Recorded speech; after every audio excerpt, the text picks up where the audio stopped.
SEP Fanfic Readings presents 5 Days by RavieSnake. Chapter 12. Day 5. Afternoon. Hermione blinked her heavy lids open and immediately shut them tight against the glaring white light. She raised her hand to her head and then shot her eyes open again when she realized it was her right arm.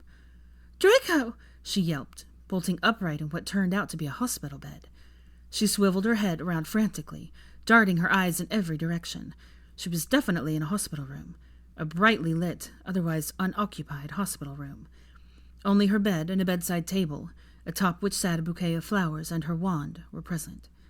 She looked down and tore aside the sheet that was over her bottom half to reveal her bare legs, extending out from beneath the plain, white hospital gown that someone had apparently changed her into.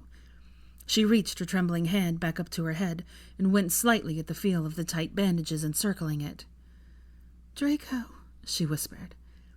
The door to her room suddenly cracked open, and she snapped her attention up to see Ron stepping inside with a cup of something in his hand. His eyes bugged out when he noticed her awake. "Hermione!" he cried, hurrying to her side and setting the drink on her bedside table.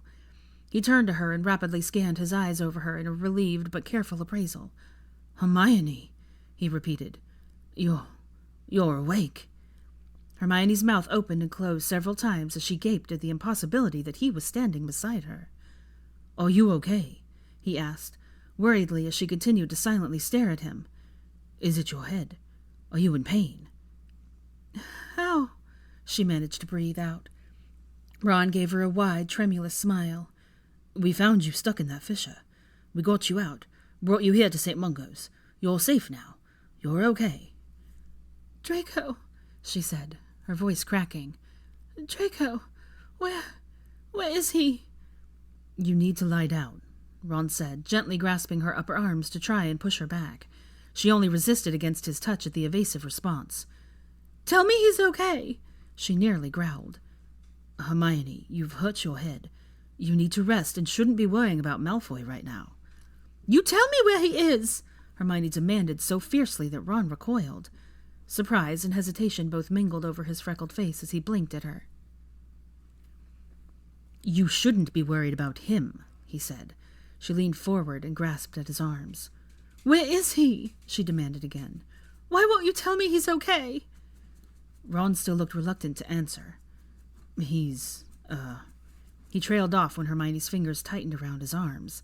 He's on the floor below."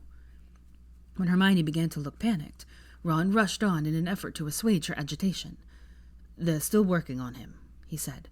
"John's down there waiting on a report about his condition, okay?" She calmed slightly at that and closed her eyes. Ron took the opportunity to ease her down again, and she laid her head back carefully. "He's alive," she whispered in mild relief. Ron made a noise like he was about to contradict her statement, but quickly decided against it. Hermione still noticed. "Ron," she quietly pleaded, her eyes snapping open. "What is it?" Ron's eyes searched her face for a moment, and he took a deep breath and pulled his wand. He quickly conjured a chair and sat down before leaning forward. Hermione immediately grabbed his hand. She sat up again and gripped her fingers into his. "Ronald?" "Hermione, Malfoy was already dead when we got him out," he said apologetically. Hermione's lips quivered as she clutched her other hand to her chest with a pained gasp. She shook her head slightly. But you said they're working on him," she stammered desperately, unwilling to accept his statement. "There must be a chance to—" She stopped when Ron shook his head regretfully.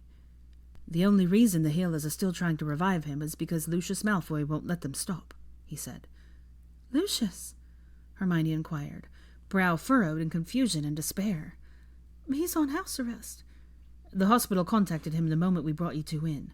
He and Narcissa are both here under Aura supervision until—" Hermione swallowed hard, tears welling.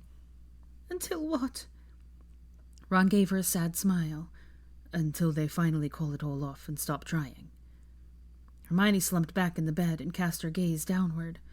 She noticed the flawlessly healed skin of her left hand in Ron's. "How long have we been here?" she asked hesitantly. Ron released her hand and sat back himself. 8 hours, he answered quietly. Hermione covered her face with her hands and started crying behind them. Ron watched her uncomfortably for a moment. Hermione? 8 hours, she muffled miserably. And he's still not. Her torso shook with her quiet sobs, and Ron ran his hands through his hair, looking unsure of how to proceed. I need you to tell me what happened, he notified gently after a minute. Hermione didn't answer right away as she sniffled behind her hands. Ron simply waited in silence, his hand still at the back of her scalp. We fell in, she finally started a minute later, through hiccuping breaths. It was an accident. I gathered that much, he said. Hermione lowered her hands and gave him an annoyed look. Well, that's what happened, she said with another sniffle. Ron dropped her own hands and scooted forward on his chair. Why were you with Malfoy? He redefined his question. She merely shook her head, and he looked at her with brotherly concern before picking up the cup he'd set down earlier. Here, he said, offering it to her. It's water. It's dry as hell in this place. Hermione swiped at the tears on her cheeks and then reached out for it. Thank you, she whispered as she took it. She drank a small sip, and then just held the cup at her bottom lip and stared down at her feet. He heard about the plants out there. He came out to collect them like I did, she began to explain. I'd found a patch of thugwort and was preparing to harvest when he showed up, and... She started to cry again, and Ron produced a handkerchief that he held out to her. Hermione swapped the cup for it and dabbed at her face. What happened when he showed up? Ron prompted her to continue, setting her cup on the table. Hermione sniffled. He claimed he'd already found that patch and wanted me to move to find a smaller one he'd discovered further south.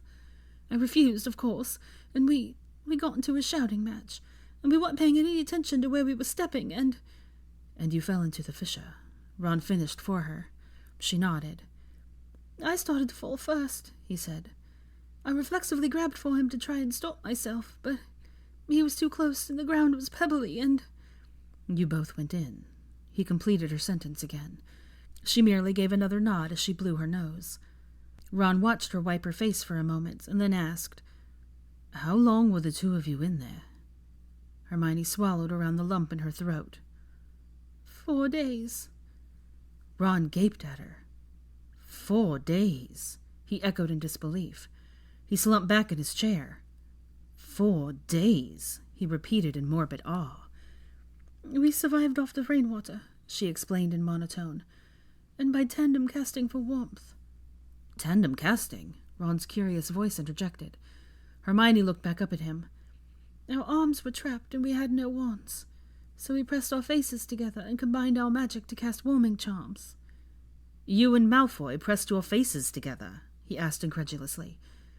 We did what we had to do, she said, averting her eyes again. We helped each other survive. Ron's brow furrowed. Yeah, I suppose that git would do anything he needed to save his art. Don't! She cut him off angrily. Don't you dare speak ill of him. What happened in there, Hermione? He asked, sounding frustrated, when she buried her face into the handkerchief and started to cry again. Hermione shook her head slightly, but she was spared from answering when there was a knock at the door. Ron got up at once and went to it, and Hermione looked up and watched anxiously as he opened the door to reveal John just beyond. The Aurors in training exchanged a hurried whisper, and then Ron glanced back over his shoulder at Hermione. I need to have a quick word with John. I'll be just out here in the hall, and I'll be right back, okay? He said with a forced smile that looked far from reassuring. Hermione said nothing, but Ron still slipped into the hall and pulled the door shut behind himself. When she heard the click of the door, Hermione grabbed her wand from the table beside her bed and flicked it at the door.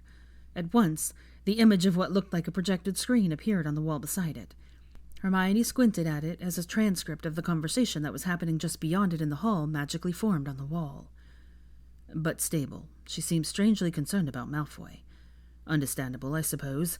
Being stuck together like that, I imagine you form a bond. I don't even want to think about it. Me either. And him? Did they finally give it up then? Nah, they got him back. Hermione audibly gasped at that, but read on as the words kept coming. No fucking way.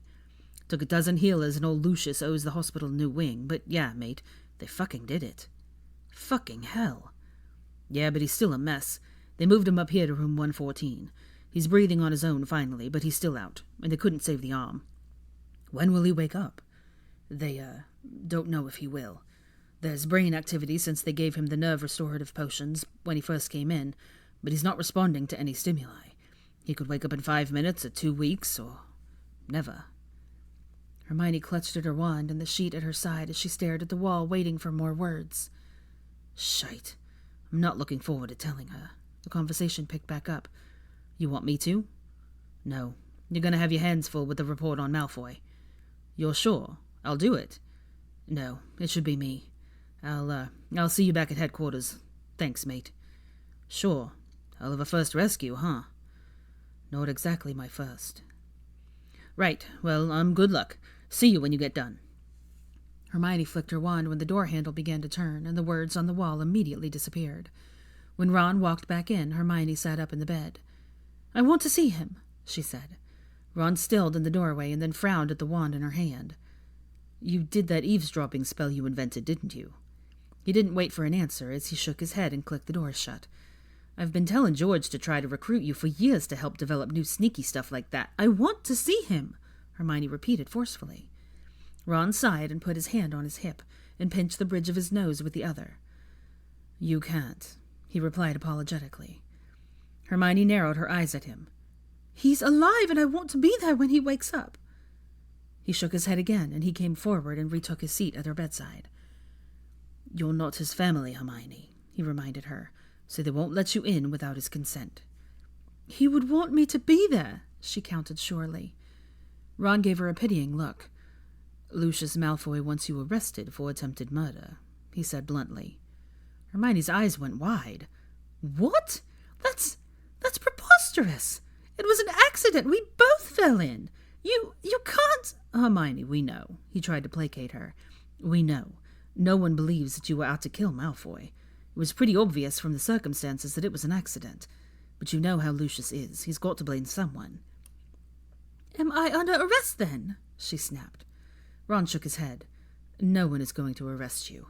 But until Malfoy wakes up and specifically asks to see you, there is no way anyone's going to let you near him. Hermione said nothing to that and simply cast a despondent look down at her legs. Ron frowned in concern again as he watched her begin to look catatonic. He set his wand on the table and then reached forward to gently pry Hermione's wand and used handkerchief from her curled fingers. She made no effort to resist the action, and Ron sighed as he set the items aside with his own wand. You should lie back down, he ordered lightly, standing to coax her down in the bed with his hands on her upper arms. Again, she complied without resistance, and then curled up into a fetal position once she was down. Ron sat back down again and roamed his eyes over her sullen face. A tear trailed down her cheek, and he shifted awkwardly in his chair. I called your parents, he said, sounding desperate for something to cheer her up. Your mom said that she and your dad will be on the first flight out of Australia. Hermione simply closed her eyes. Harry, Ginny, and Gabby will be in to see you tomorrow, and Mom sent over these already. Ron continued, glancing at the bouquet. Hermione.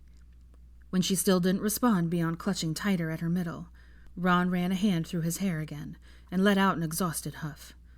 Look, I know you've been through a lot, he started awkwardly. I can't even imagine. But you're okay now, Hermione.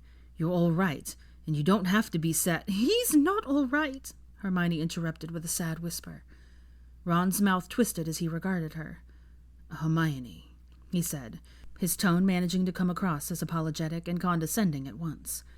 I know you always had a bit of a weird soft spot for Malfoy, but you don't think you'd be... I love him. A thick silence fell between them after her quiet admission. Ron just stared down at her in bemused shock. You think I'm balmy, Hermione said, her face pulling into a miserable grimace. Ron opened and closed his mouth several times before saying, I think this is just some sort of bizarre traumatic coping syndrome or something or other. You being single and then getting trapped with him for days, thinking you're gonna... He trailed off when Hermione began hugging at herself even more tightly. Hermione. He tried again after a moment. I don't know what happened between the two of you in there, and I don't think I want to, but trust me, you're not in love with Malfoy. You just need time to get yourself right again. Hermione swallowed hard and finally glanced up at her longtime friend. Well, Will you at least let me know when he wakes up? Ron frowned slightly. Hermione, he might not ever... Just please, she cut him off. Please tell me when he's awake. Yeah, okay, he agreed reluctantly. Hermione closed her eyes again and tugged the sheet up to cuddle under. Thank you, she said. Ron merely nodded and then held a silent watch over her until she quietly drifted back to sleep.